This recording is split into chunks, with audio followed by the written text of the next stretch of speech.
metode scientific crime investigation.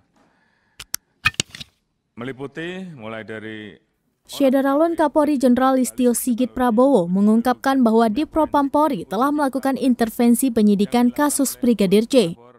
Hal itu disampaikannya saat menghadiri rapat dengar pendapat bersama dengan Komisi 3 DPR RI pada hari ini. Kapolri mengatakan personel Divpropampori memberikan perintah untuk mengganti hard disk CCTV. Saat itu Irjen Ferdy Sambo memiliki jabatan sebagai Kepala Divpropampori. Kapolri menyampaikan awalnya personel Divpropam mengintervensi kasus pembunuhan Brigadir J.